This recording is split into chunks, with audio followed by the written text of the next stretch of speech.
que é a parte de cenários. Então, nós vamos primeiro revisar os conceitos básicos, que eu já comecei a passar para vocês naquela aula do início do módulo, da parte de planejamento de bacias hidrográficas. A gente trabalhou com o IP, o sistema SINDASE, né? E que eu passei os primeiros conceitos. Agora eu vou relembrar, aprofundar um pouquinho mais e depois a gente vai fazer a atividade prática. Então, lembrando vocês que quando a gente fala de modelagem, é quando a gente tem um objeto de estudo e a gente consegue identificar elementos dentro desse objeto de estudo e relações entre eles.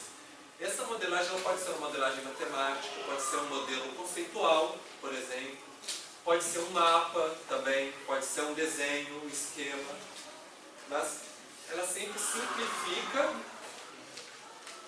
porque seleciona elementos e fala como eles interagem entre si. Então, o exemplo que eu tinha utilizado na aula, né, para planejamento de bacias hidrográficas, era, por exemplo, a gente tem dados, o nosso modelo dá uma tendência média e a gente tem um erro, né, que no caso poderia ser o desvio padrão, igual a gente fez na aula passada. Então, todo modelo ele sempre tem um erro, né, uma incerteza. E, a partir do modelo, a gente pode tentar calcular valores que estão para além de onde a gente não tem dados, seja no tempo, seja no espaço. Então, o que a gente chama de projeção. A projeção, por exemplo, vamos supor que a gente tem dados até esse ano aqui, a gente quer saber para frente, aí o modelo, a gente faria uma projeção do modelo, só que essa faixa que está crescendo é justamente a nossa faixa de incerteza. Quanto mais longe do tempo e do espaço, maior é a incerteza. Tanto a incerteza que vem do próprio modelo, quanto a incerteza que a gente não sabe se no futuro ou em outros lugares os elementos vão se comportar da mesma maneira também, né? Bom, e os cenários é quando essa incerteza fica tão grande que a gente não consegue mais prever. Então a gente explora possibilidades. Então, por exemplo, esse aqui usando aquele exemplo anterior, pensando nas mudanças climáticas, né? A gente teria o nosso modelo com o erro, e aqui estava ficando tão grande a incerteza que a gente começa a simular assim, um cenário, se seguir a tendência de emissão de gás carbônico, o que vai acontecer com a temperatura? Outro, se a gente conseguir diminuir um pouquinho. E cada um desses cenários vai ter a sua própria incerteza também. Tá? Então agora vocês já viram modelo, projeção e cenário, né? A gente já relembrou. Os cenários, eles também podem explorar essas proposições alternativas que a gente também tinha discutido. Por exemplo, eu tenho uma bacia e eu quero pensar um cenário se eu ocupar com agricultura e outro se eu ocupar com pastagem e indústria. O que vai acontecer nos recursos hídricos, nos serviços ecossistêmicos, né? E explorar essas possibilidades. Então, dando essa revisãozinha do que a gente viu já, então pensando assim, que tipos de cenários que tem? Primeiro, cenários tendenciais, que é um pouco que a gente começou a fazer desde o início do diagnóstico. Lembra que vocês sentaram em grupo, pensaram nas tendências?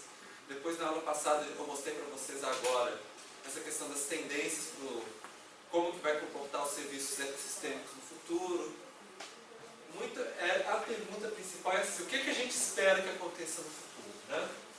E que é essa questão que a gente chama de business as usual. Quer dizer, se não tiver nenhuma intervenção, nenhuma mudança, o que deve acontecer? Normalmente, esse tipo de cenário ele é interessante para a gente testar essas políticas, por exemplo, públicas, ou políticas que estão sendo utilizadas no momento, se elas vão levar a algum problema no futuro. Então, pensando assim, que não vai mudar, vai continuar fazendo a mesma política, será que a situação vai ficar tão ruim que seria melhor mudar, tentar uma outra política, por exemplo? Além disso, o cenário tendencial ele é interessante para a gente comparar com os outros tipos de cenário. Então, um é o tendencial e o outro é se não for a tendência, se alguma coisa mudar, por exemplo. Então, outro tipo de cenário interessante é o exploratório.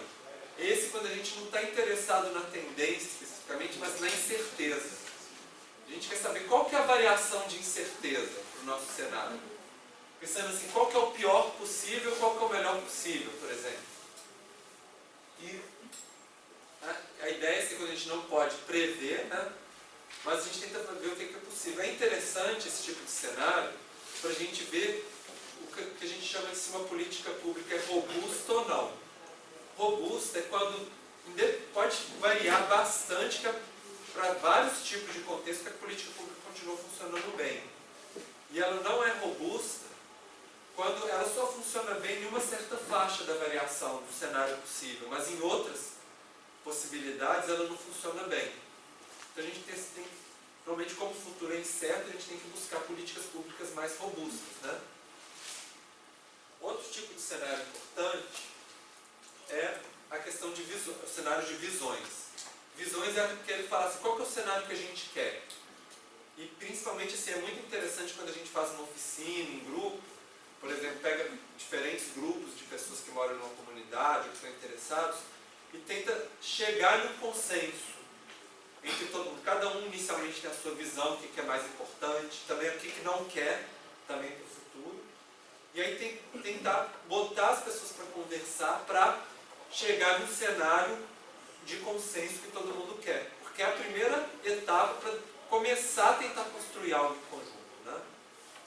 E a partir desse cenário que é uma visão, e que a gente tem que solucionar os conflitos, chegar nos consensos, a partir dele a gente procura os cenários interventivos, que é pensando assim, para chegar nessa visão que a gente quer, que ações que a gente deve fazer? E aí pode ter várias opções. Intervenção A, projeto B, política C, e aí a gente tenta comparar os resultados de cada um desses cenários para a gente escolher aquele conjunto de ações que é mais efetivo para chegar na nossa visão. Então vocês viram como que a gente tem vários tipos de cenários, né? A gente vai trabalhar com esses conceitos na prática de hoje. Nós vamos simular, de novo, né, como se fosse, por exemplo, uma oficina de cenários participativos, que a gente chama a sociedade para construir os cenários em conjunto. Os cenários participativos, normalmente a gente chama, por exemplo, diversos grupos de interesse, igual mais ou menos que a gente fez, né, na aula passada, e aí eu coloquei algumas fotos para mostrar alguns tipos, por exemplo. Pode ser numa tribo lá na África, por exemplo, nessa foto de cá, que aí senta com o pessoal da tribo e eles colocam o papel no chão para o pessoal desenhar como é que é a paisagem deles, o que eles querem para o futuro, por exemplo. Ou pode ser num contexto mais formal, por exemplo, que normalmente o pessoal coloca esses flip charts, né, que é com as folhas de papel, e aí coloca os adesivinhos, escreve os adesivinhos. No caso nosso, a gente não tem os flip charts nem as folhas de papel, mas a gente vai conseguir fazer nas mesas, né? Como colocando papel na mesa, a gente vai conseguir construir os cenários. É interessante esse tipo de cenário participativo, porque a gente incorpora tipos de conhecimento que não são só os acadêmicos. Em vez de simplesmente fazer um estudo, por exemplo, um cenário com um modelo, né, que a gente faz em escritório, coletando dados, é interessante que cada pessoa que vem para uma oficina de cenários traz um tipo de conhecimento diferente. Um conhecimento de vivência política, um conhecimento de conhecer, de vivenciar o local, outro tem um conhecimento mais técnico, mais aprofundado, de áreas diferentes. Então a gente consegue juntar todo esse conhecimento, né, e fazer ele começar a dialogar. Essas práticas de cenário participativas, um dos produtos interessantes é o cenário, mas muitas vezes o objetivo principal é justamente fazer uma dinâmica para as pessoas começarem a conversar entre si e estabelecerem consenso. Porque a partir desses cenários, por exemplo, antes, por exemplo, de fazer um projeto, um plano, uma política, se a população, ou então os participantes, né, da comunidade, que participaram do cenário se enxergam, por exemplo, assim, eu ajudei a propor a fazer essa proposta. Então vai ter muito mais legitimidade, as pessoas vão cooperar muito mais, colaborar entre si, para conseguir chegar no objetivo proposto, né? Vai ter muito menos gente, por exemplo, boicotando, ficando indiferente a essas ações. Na aula de hoje nós vamos usar dois métodos principais diferentes. Um chama XLRM, que é para a identificação dos fatores que são importantes no nosso cenário. E depois nós vamos fazer uma construção de cenários. O XLRM ele foi proposto por uma empresa que chama RAND Corporation, que é a principal empresa de consultoria de cenário nos Estados Unidos, e que ela começou assim, quase um século atrás, né, trabalhando com o exército americano, porque a maior parte das técnicas de cenário foram desenvolvidas no contexto militar, em guerras, né, que precisava explorar cenários diferentes para planejamento. E depois essas técnicas foram começar a ser aplicadas em diferentes contextos, tipo administração de empresa, estratégia de marketing e também no planejamento ambiental e no planejamento público de uma maneira geral, né? Então, nós vamos identificar para o nosso cenário, primeiro, quais são as externalidades. Importantes externalidades significa aquilo que a gente não consegue alterar, aquilo que vem de fora, né, e que afeta o nosso cenário. Que tem as tendências e as incertezas. Tendências seriam fatores que a gente acha que sabe como vão se comportar, e incerteza aqueles que a gente não tem certeza mesmo, né, mas que afetam. Vamos identificar ações, que seriam aquelas que a gente pode propor para alterar o cenário. Métricas, que seriam os indicadores que a gente pode, para medir o que está acontecendo no nosso cenário. E as relações, que são as formas como externalidade, ações e métricas se relacionam entre si, como que uma afeta a outra. Depois nós vamos fazer a construção de cenários. A construção de cenário para o planejamento ambiental, ela começou a tomar mais força a partir da avaliação dos ecossistemas do milênio, que a gente está conversando sobre ela desde o início do quadrimestre, né? Porque teve uma injeção muito grande de recursos financeiros da ONU para usar as metodologias de cenário que existiam em diferentes contextos para a área ambiental.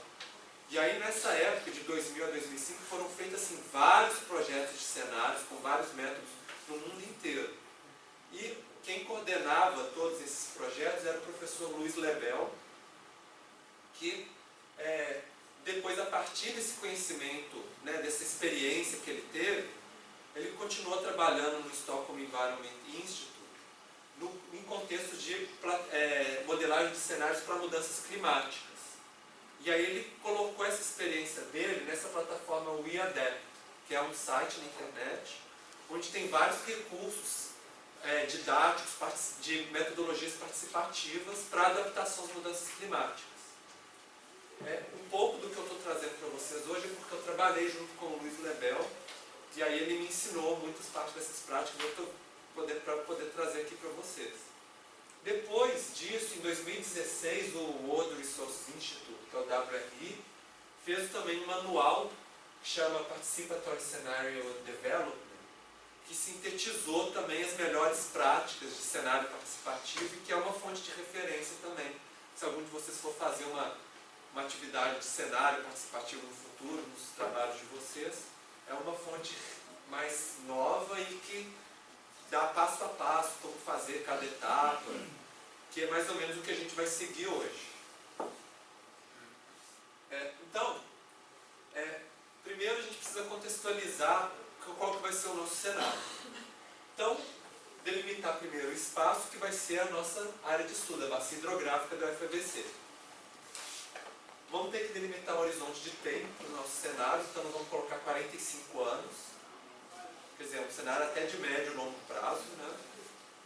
E vamos ter que delimitar uma esfera de decisão e ação. Por quê? Para a gente saber o que é externo e o que é interno, que ações que a gente pode tomar e o que afeta a gente precisa saber qual que é o nosso... o que a gente é e o que a gente pode fazer.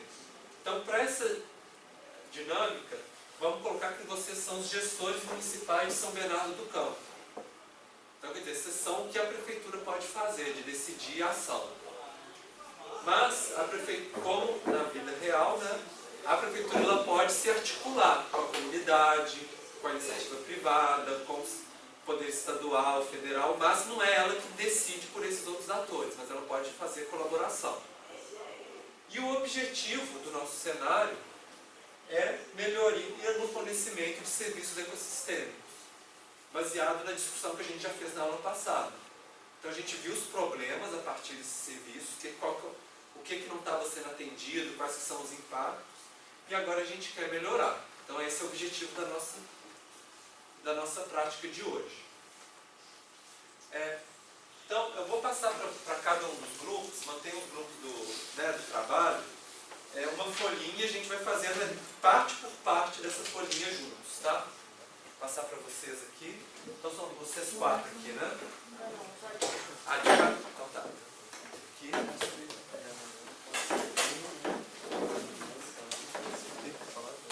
Você está sozinho no grupo? Ah, você está aqui no grupo de cá, né? De lá. Com ela só. Então tá. Bom, então você já tem folha ainda não? Depois o pessoal vai chegando, eles vão entrando no grupo. Tem alguém que não estava na primeira atividade do grupo? Você entra num... Que grupo? Tem algum grupo que só tem 4 pessoas?